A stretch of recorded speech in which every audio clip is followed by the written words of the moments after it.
Polisi masih mencari jasad pensiunan guru yang tewas dalam aksi perampokan di Palembang, Sumatera Selatan. Tersangka utama telah ditangkap di Jawa Timur bersama 2 orang lainnya.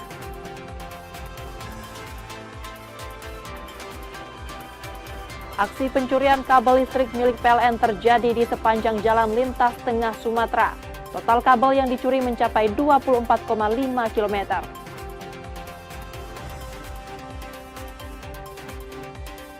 Pemerintah merencanakan pembangunan pembatas permanen sepanjang 70 km antara kawasan Taman Nasional Waikambas dan desa penyangga.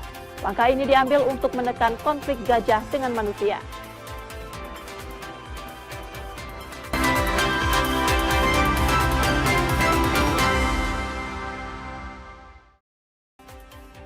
Selamat pagi saudara, apa kabar Anda hari ini? Kami akan mengawali hari Anda dengan sejumlah laporan menarik dari Sumatera Selatan dan daerah lain di Sumatera bagian selatan.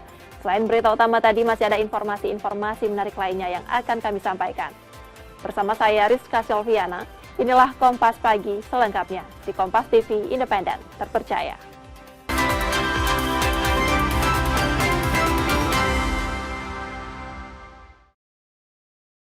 Kami awali Kompas Pagi, saudara. Polisi masih mencari jasad pensiunan guru yang tewas dalam aksi perampokan di Palembang, Sumatera Selatan. Tersangka utama telah ditangkap di Jawa Timur bersama 2 orang lainnya yang diduga sebagai penadah. Sementara korban dilaporkan hilang bersama mobilnya sejak 14 Januari 2026. Iya, digembok ya, weh. Polisi menangkap tersangka utama kasus hilangnya pensiunan guru di Palembang yang diduga menjadi korban perampokan disertai kekerasan. Korban Kristina 80 tahun diketahui tewas dibunuh dan jasadnya hingga kini masih dalam pencarian. Tersangka utama YG diringkus di Tulung Agung, Jawa Timur bersama 2 tersangka lain yang diduga sebagai penadah. Korban terakhir kali berpamitan berobat ke Rumah Sakit Bayangkara Palembang pada 14 Januari 2026 dan sempat terlihat pergi dengan mobilnya. Jadi adalah yang ngekos itu ya karena kau ngekos di sini, yo bu aku ngekos di sini, kan kau kapan terakhir nengok uang? Hari Rebo itu katanya aku balik, jam berapa kataku? Sekitar jam 3 jam 4-an ya. Terus kau ketemu tak dengan uang? Nah yang bawa ini lanang dia ngomong, lanang ciri-cirinya, kami langsung cek itu, adik aku kan ciri-cirinya, disebutlah ciri-cirinya, katanya hitam manis, rambutnya itu cepat, tentrai, beruban. Polisi menduga korban dibunuh di kawasan Sungsang, Banyuasin. Saat ini penyidik masih memeriksa ketiga tersangka dan mencari barang bukti lainnya. Reski Oktora, Moklas Diferensial, Kompas TV, Palembang, Sumatera Selatan.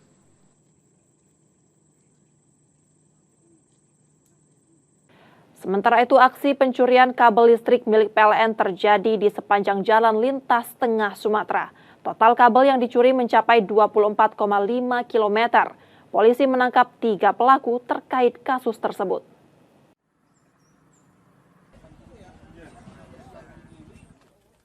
Polres Waikanan menangkap 3 tersangka pencurian kabel milik PLN sepanjang 24,5 km di jalan lintas tengah Sumatera di Kampung Gunung Sangkaran, Pelambangan Umpu. Penangkapan dilakukan usai polisi mendapat laporan PLN.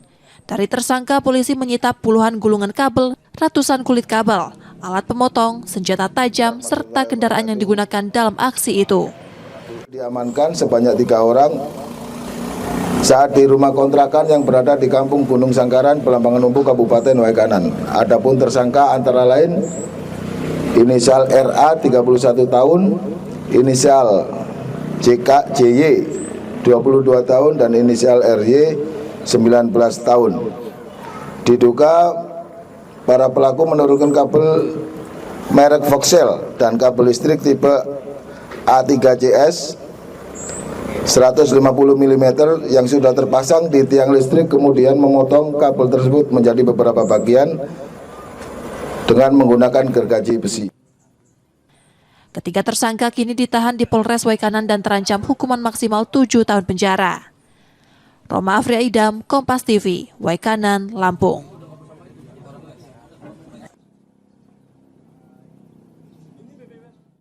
Kembali ke Sumatera Selatan, saudara. Pelaku begal bersenjata api yang merampas sepeda motor milik pengemudi ojek online di Palembang, Sumatera Selatan dibekuk polisi. Dalam penangkapan tersebut, polisi menyita sepeda motor korban serta senjata api rakitan yang digunakan tersangka. penangkapan 3 dan 5 begal. Tim gabungan Polsek Seberang Ulu 1 dan Unit Pidana Umum Polrestabes Palembang meringkus MW tersangka begal di Palembang. Tersangka ditangkap di tempat persembunyiannya di kawasan eks lokalisasi Teratai Putih, Sukarami. Usai penangkapan, polisi menggeledah rumah tersangka dan menemukan senjata api rakitan yang digunakan untuk melancarkan aksinya. Pria 45 tahun ini diketahui terakhir beraksi di Jalan Panca Usaha Seberang Ulu 1 dengan sasaran seorang pengemudi ojek online. Dalam menjalankan aksinya, tersangka berpura-pura menjadi penumpang. Setibanya di lokasi tujuan, tersangka menodongkan senjata api dan membawa kabur sepeda motor korban. Telah dilakukan penangkapan terhadap pelaku pencurian dengan kekerasan yang dilakukan atau dilaksanakan oleh tim gabungan dari Satreskrim Polrestabes Palembang dengan unit Reskrim Polsek SU1. Dan saat ini tersangka telah diamankan dan dilakukan pendalaman, terutama asal muasal dari kepemilikan senjata api rakitan tersebut. Selain pelaku juga telah diamankan senjata api rakitan dan 1 unit kendaraan yang menjadi barang bukti. Atas perbuatannya tersangka terancam hukuman maksimal 9 tahun penjara. Yudi Kiswanto, Kompas TV, Palembang, Sumatera Selatan. Beralih ke Bengkulu, saudara, 4 warga kota Bengkulu menjadi korban jaringan scammer judi online di Kamboja setelah dijanjikan pekerjaan sebagai sales produk elektronik di Vietnam. Para korban sempat mengalami perlakuan tidak manusiawi sebelum akhirnya berhasil kabur dan kini berada di KBRI. 4 warga kota Bengkulu menjadi korban jaringan scammer judi online di Kamboja. Mereka sebelumnya dijanjikan pekerjaan sebagai sales elektronik di Vietnam oleh seorang pria asal Palembang. Setibanya di luar negeri, para korban justru dibawa ke Kamboja dan dipaksa bekerja sebagai operator judi online disertai perlakuan tidak manusiawi. Ngecek tuh lah berapa hari baru cerita kami kok disuruh judul kali datu keciknya, kali dado bisa komputer keciknya kami disentrum disiksa keciknya. Kalau tidak apa namanya tuh kami tidak memenuhi target kami disentrum di apa ceknya. Menelpon kami jam 12. Hanya lagi siap-siap. Sudah dimatikannya HP itu, nyala kabur. Dihidupinya lagi HP itu ngecek dek kami masih lari keceknya. Keempat korban akhirnya berhasil kabur bersama korban lain dan kini berada di KBRI. Bahwa KP2MI sudah menyampaikan karena ini sudah menjadi kejahatan atau isu internasional, ini kita menunggu dari pemerintah pusat. Karena pemerintah daerah tidak bisa melakukan apa-apa, kita mau memberikan ongkos mereka tidak bisa pulang karena paspornya tidak ada. Paspor itu jadi kewenangan pemerintah pusat, kemudian mereka juga harus menyelesaikan urusan-urusan di asal atau negara mereka berada. Proses pemulangan masih menunggu penyelesaian administrasi dan koordinasi lintas negara. Bayazir Al-Raihan, Kompas TV, Bengkulu. Yang juga jadi sorotan, saudara, akibat perahu bocor saat melaut di perairan Pulau Segama, Lampung Timur. 5 nelayan berhasil dievakuasi tim SAR gabungan. Tim SAR gabungan mengevakuasi 5 nelayan yang terdampar di Pulau Segama, Lampung Timur. Evakuasi berlangsung sulit akibat cuaca buruk dan gelombang tinggi. Kelima nelayan ditemukan selamat setelah perahu mereka bocor saat melaut. Perkembangan operasi SAR pada hari ini, hari Selasa 20 Januari tahun 2026, terhadap kecelakaan kapal nelayan Mutiara Jaya yang karam di sekitaran Pulau Segama Kecil, Kabupaten Lampung Timur, dengan jumlah korban sebanyak 5 orang yang merupakan warga Dusun Keramat, Lampung Selatan. Saat ini kami tim SAR gabungan yang terdiri dari Basarnas melalui Posar Bakauheni yang didampingi oleh Ditpol Airut Polda Lampung, Satpol Airut Polres Lampung Selatan, dan juga keluarga korban. Alhamdulillah telah berhasil mengevakuasi seluruh korban dengan keadaan selamat dan selanjutnya dikembalikan ke kediaman masing-masing. Para korban sempat menyelamatkan diri ke pulau terdekat sebelum dievakuasi. Roma Afria Idam, Kompas TV, Lampung Timur, Lampung. Setelah jeda, saudara, kami masih akan kembali dengan informasi dan sorotan menarik lainnya. Tetaplah di Kompas Pagi.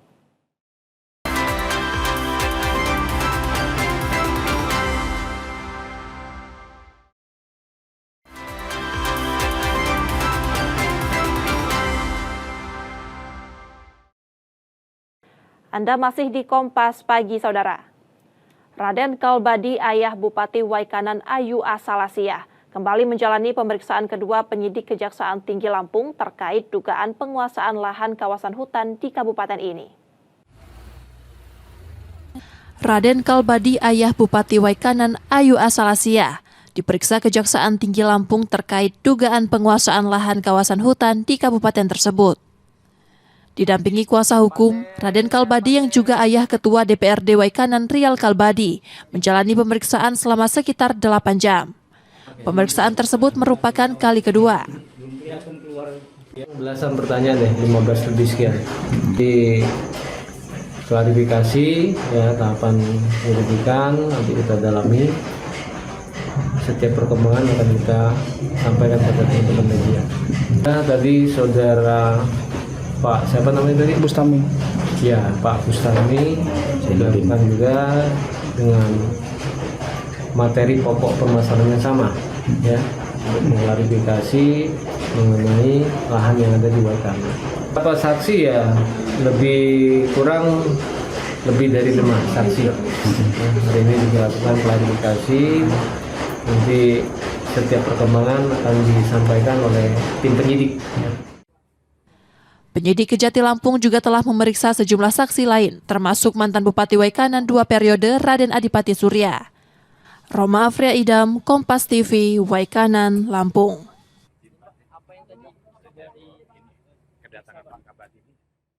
Dari informasi lainnya, Saudara, pemerintah Provinsi Bengkulu menargetkan pendapatan asli daerah dari sektor pajak sebesar 1,2 triliun rupiah pada 2026 yang bersumber dari berbagai objek pajak, mulai kendaraan bermotor dan alat berat hingga pajak bahan bakar.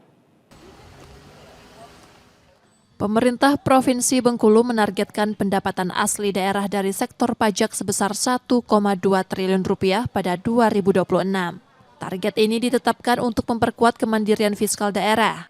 Penerimaan pajak bersumber dari berbagai objek, mulai pajak kendaraan bermotor, alat berat hingga pajak bahan bakar. Pajak PKB, pajak bahan bakar, pajak BPNKB, termasuk pajak alat berat, pajak air permukaan. Jadi kita termasuk juga option LNB. Nah, ini kan kita ditargetkan di pajak daerah, ini kan lebih kurang 998 miliar, itu yang pajak daerah. Tapi secara keseluruhan termasuk retribusi di OPTD kita sekitar 1,2 triliun. Pemerintah daerah terus mengoptimalkan penerimaan melalui pemutahiran data dan peningkatan kepatuhan wajib pajak. Bayazir Al-Raihan, Kompas TV, Bengkulu. Tempat pengolahan sampah berbasis teknologi resmi beroperasi di Pangkal Pinang, Bangka Belitung untuk mengurangi sekaligus mengoptimalkan pengelolaan sampah. Bersama mengucapkan Bismillah. 3. Tempat pengolahan sampah, reduce, reuse, dan recycle berbasis teknologi beroperasi di Selindung, Pangkal Pinang. Fasilitas ini ditujukan untuk mengurangi volume sampah dan mengoptimalkan pengolahan sampah kota. TPS 3R dilengkapi 4 mesin utama yang mengolah sampah rumah tangga melalui pemilihan mekanis. Ya, kita pasti mengurangi sampah Pangkal Pinang walaupun skala kecil. Kita berusaha mengurangi dengan diolah sampah-sampah plastik, sampah-sampah rumah tangga, jadi tidak lagi menumpuk di TPA. Sampah plastik diolah menjadi paving block, sementara sampah organik menjadi pupuk. Plastik-plastiknya dipres di sini, dipres juga bisa dihilirkan kembali, tapi ini kita belum punya alat untuk menghilirkannya, misalnya membuat ember dan segala macam, ya tali rafia misalnya kan, belum ada, jadi kita jual ke pabrik Jakarta. Meski demikian, sebagian residu masih dialihkan ke fasilitas pengolahan lanjutan. Nanda Ardiansyah, Kompas TV, Pangkal Pinang, Bangka Belitung. Sementara itu, pemerintah merencanakan pembangunan pembatas permanen sepanjang 70 km antara kawasan Taman Nasional Waikambas dan Desa Penyangga. Langkah ini diambil untuk menekan konflik gajah dengan manusia. Warga desa penyangga Taman Nasional Waikambas, Lampung kini mulai bernapas lega. Pemerintah provinsi berencana membangun pembatas permanen sepanjang 60 hingga 70 km di kawasan Taman Nasional tersebut. Pembangunan pagar pembatas akan dilakukan bertahap dengan mempertimbangkan kelayakan material, dampak lingkungan, serta keamanan satwa. Langkah ini menjadi bagian dari upaya jangka panjang pemerintah dalam meredam konflik manusia dan gajah. Tim pemerintah pusat juga sudah melakukan survei apa saja yang harus dipersiapkan dalam melakukan pembatas, ya kan enggak kadang-kadang yang kita inginkan tidak sesuai dengan teknis dan lain-lain, supaya kajian teknisnya bisa cepat berjalan dan bisa pembatas ini bisa berlangsung selamanya, sustainable.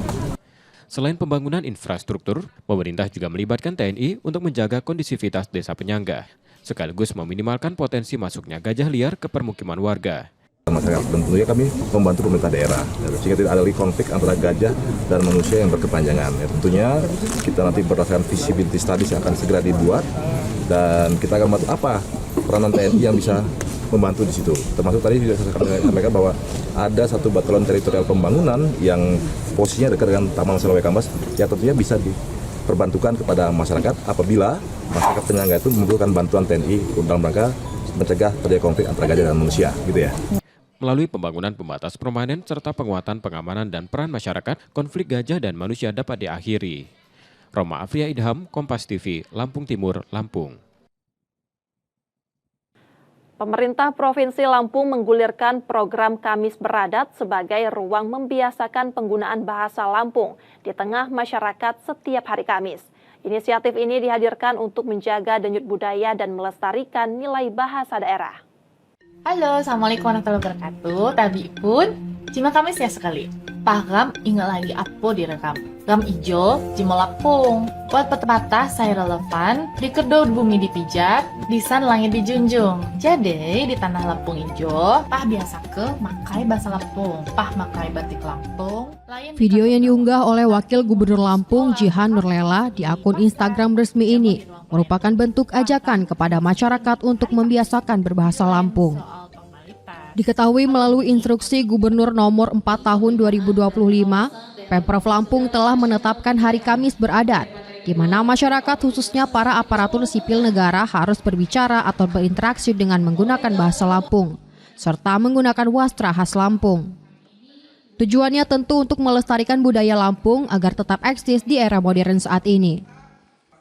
Wagub Lampung Jihan Nurlela mengatakan memang harus ada adaptasi khususnya bagi mereka yang bukan asli Lampung untuk memahami dan terbiasa berbahasa daerah berjuluk Tapis Berseri. Bagian dari pemerintah akan melakukan sosialisasi terus berkenaan dengan instruksi gubernur tersebut.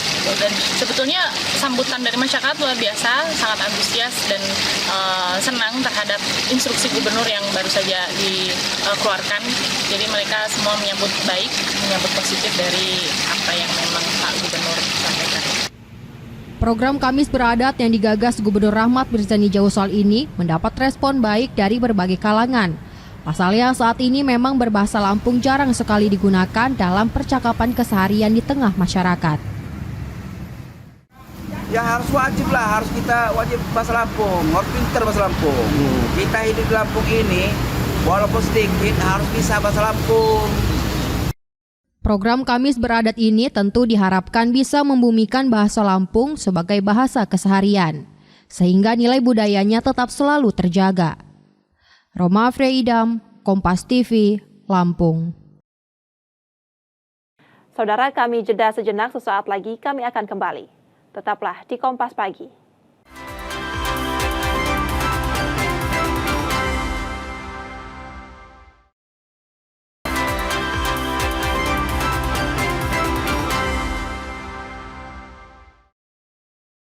Rizka Silviana masih bersama Anda di Kompas Pagi, Saudara. Dari informasi lainnya, Saudara, pemerintah Kota Palembang merencanakan pembangunan sekolah rakyat dari jenjang SD hingga SMA. Rencana ini diperkuat dengan komunikasi antara Wali Kota dan Kementerian Sosial untuk merealisasikan program ini.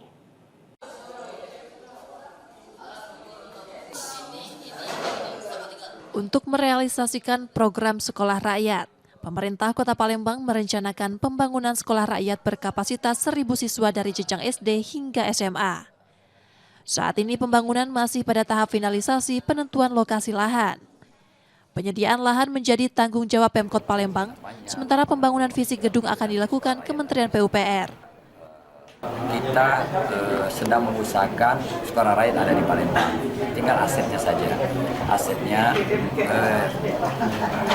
kita perlu koordinasi dengan perhubungan, karena aset yang ada yang sudah standby itu adalah di Karyajaya.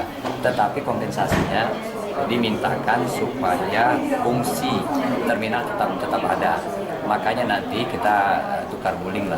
Di sebelah kirinya itu yang belum ada penimbunan kita berikan untuk fungsi terminal masih berfungsi, tetapi yang sudah ada kita buat nanti sekolah rakyat yang memang terpadu, bahkan insya Allah yang terbaik nanti. Semuanya ada di sana. Aset lahan yang disiapkan berada di kawasan Karyajaya.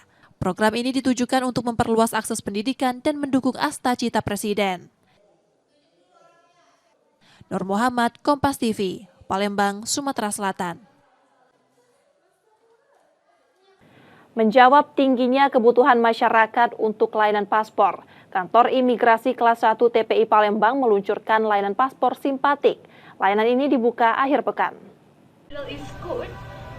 Upaya meningkatkan kualitas layanan publik, Kantor Imigrasi Kelas 1 TPI Palembang menghadirkan layanan paspor simpatik.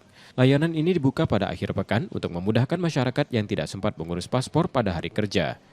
Lewat layanan ini, Imigrasi Palembang menyediakan kuota hingga 300 pemohon, baik untuk pembuat paspor baru maupun penggantian paspor yang masa berlakunya habis. Inovasi ini dihadirkan sebagai respons atas meningkatnya permohonan paspor setiap tahun. Peluncuran paspor simpatik digelar dalam rangkaian Hari Bakti Imigrasi ke-76 dan akan kembali dibuka pada hari-hari besar tertentu.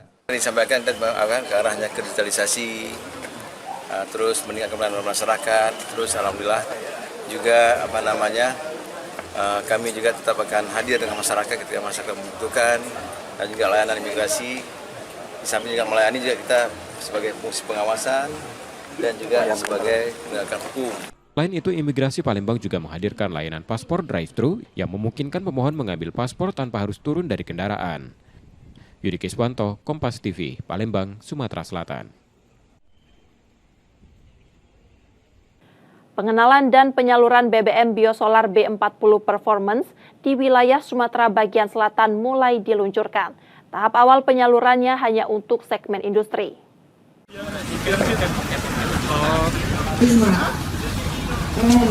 BBM Biosolar B40 Performance mulai diperkenalkan dan dipasarkan untuk wilayah Sumatera bagian selatan. Tahap awal penyaluran difokuskan untuk konsumen industri melalui skema bisnis to bisnis. Biosolar B40 Performance dirancang untuk menjaga keandalan mesin industri, menekan penyumbatan filter, serta menghasilkan pembakaran yang lebih bersih. Produk ini dinilai lebih efisien dibandingkan biosolar B40 konvensional.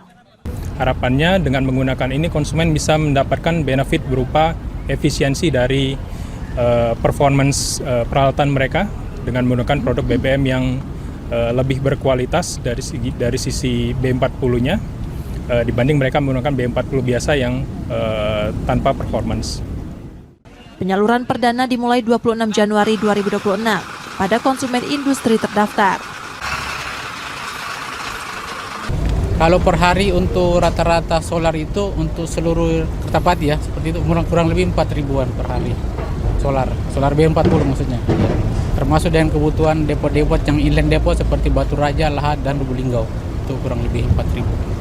Jadi termasuk kalau konsumen industri, konsumen retail, dan konsumen di kami yang di inland depot. Wilayah Sumbaksel menjadi regional pertama pemasaran B40 PF karena tingginya kebutuhan BBM di sektor industri. Tim Liputan, Kompas TV, Palembang, Sumatera Selatan.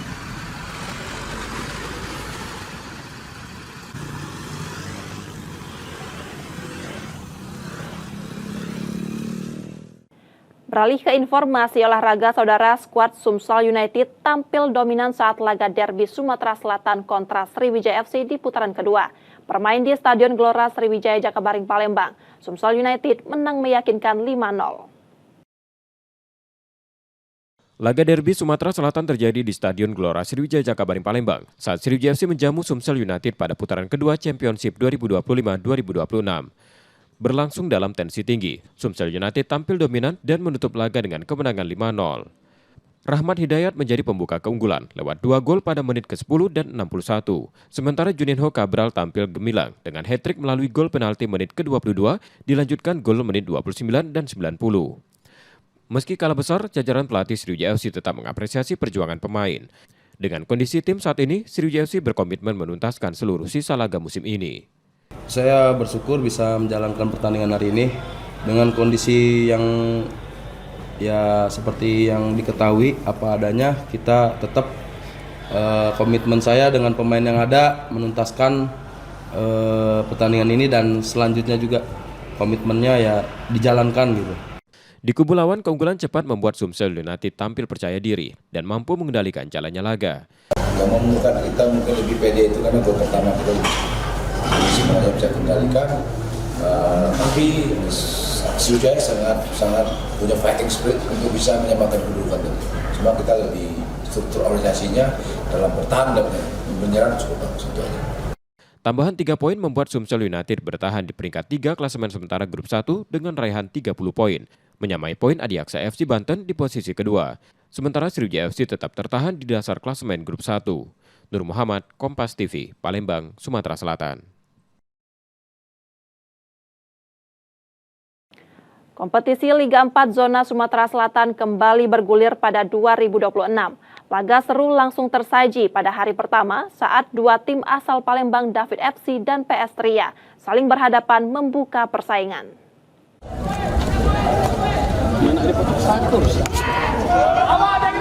Hari pertama Liga 4 Zona Sumatera Selatan 2026 langsung diwarnai laga syarat gengsi.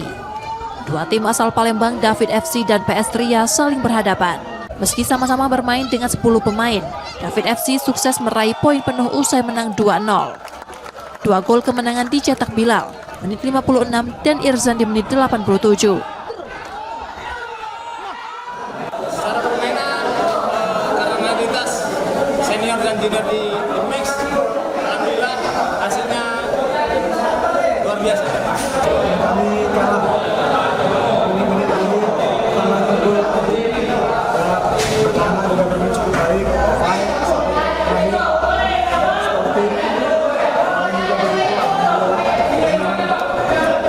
Lancar semua ya. Hasil ini menjadi modal awal bagi David FC. Sementara PS Tria harus menerima kekalahan perdana di kompetisi yang diikuti 6 tim tersebut. Nur Muhammad, Kompas TV, Palembang, Sumatera Selatan.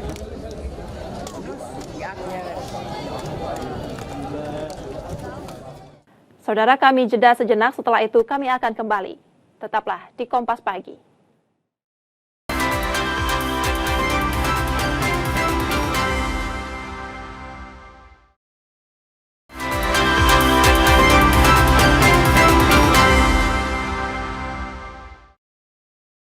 Terima kasih saudara, Anda masih menyaksikan Kompas Pagi. Jika Anda tidak sempat menyaksikan sorotan utama kami, berikut laporan utama Kompas Pagi hari ini. Iya, digembok ya, weh. Polisi menangkap tersangka utama kasus hilangnya pensiunan guru di Palembang yang diduga menjadi korban perampokan disertai kekerasan. Korban Christina 80 tahun diketahui tewas dibunuh dan jasadnya hingga kini masih dalam pencarian. Tersangka utama YG diringkus di Tulung Agung, Jawa Timur bersama 2 tersangka lain yang diduga sebagai penadah. Korban terakhir kali berpamitan berobat ke Rumah Sakit Bayangkara Palembang pada 14 Januari 2026 dan sempat terlihat pergi dengan mobilnya. Jadi adalah yang ngekos itu ya, karena kau ngekos di sini, yo bu aku ngekos di sini, kan kau kapan terakhir nengok uang? Hari Rebo itu katanya aku balik, jam berapa kataku? Sekitar jam 3 jam 4-an ya. Terus kau ketemu tak dengan uang? Nah yang bawa ini lanang dia ngomong, lanang ciri-cirinya, kami langsung cek itu, adik aku kan ciri-cirinya, disebutlah ciri-cirinya, katanya hitam manis, rambutnya tuh cepat, tentrai, diubah. Polisi menduga korban dibunuh di kawasan Sungsang, Banyuasin. Saat ini penyidik masih memeriksa ketiga tersangka dan mencari barang bukti lainnya. Reski Oktora, Moklas Diferensial, Kompas TV, Palembang, Sumatera Selatan.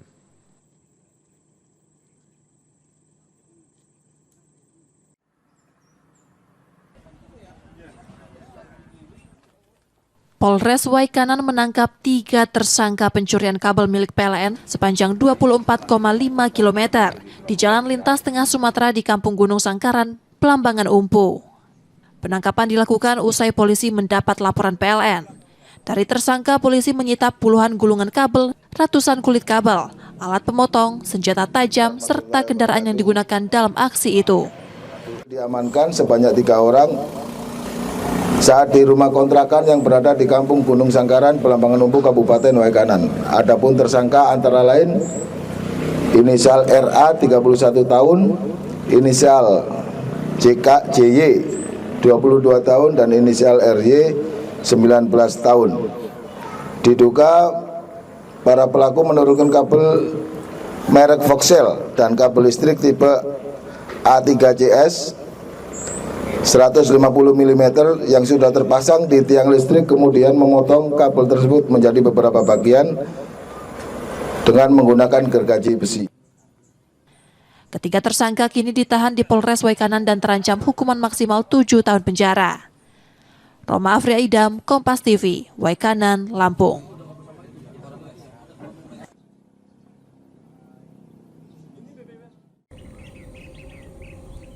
Warga desa penyangga Taman Nasional Waikambas, Lampung kini mulai bernapas lega.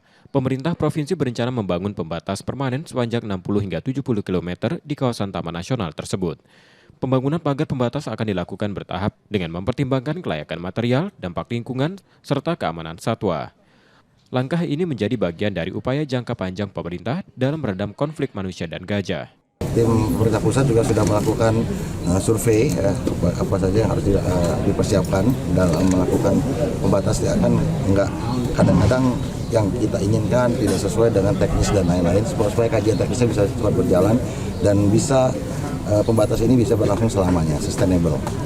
Selain pembangunan infrastruktur, pemerintah juga melibatkan TNI untuk menjaga kondisivitas desa penyangga, sekaligus meminimalkan potensi masuknya gajah liar ke permukiman warga. Masyarakat, dan tentunya kami membantu pemerintah daerah sehingga tidak ada lagi konflik antara gajah dan manusia yang berkepanjangan. Tentunya kita nanti berdasarkan visibility studies yang akan segera dibuat dan kita akan membantu apa peranan TNI yang bisa membantu di situ. Termasuk tadi juga saya sampaikan bahwa ada satu batalan teritorial pembangunan yang posisinya dekat dengan Taman Nasional Waikambas yang tentunya bisa diperbantukan kepada masyarakat apabila masyarakat penyangga itu membutuhkan bantuan TNI dalam rangka mencegah terjadi konflik antara gajah dan manusia, gitu ya. Melalui pembangunan pembatas permanen serta penguatan pengamanan dan peran masyarakat, konflik gajah dan manusia dapat diakhiri. Roma Afria Idham, Kompas TV, Lampung Timur, Lampung. Informasi tadi saudara menjadi akhir dari Kompas pagi hari ini. Saudara, media adalah pilar yang menjaga keseimbangan informasi. Dengan menonton program berita di Kompas TV, Anda membantu memastikan media terus ada, menyajikan berita yang dapat dipercaya. Kembali kami mengingatkan bagi Anda yang ingin berbagi informasi atau kritik dan saran, dapat mengakses media sosial kami. Akhirnya saya Rizka Silviana pamit, tetaplah menyaksikan Kompas TV, independen, terpercaya. Terima kasih sudah menonton, selamat beraktivitas, dan sampai jumpa.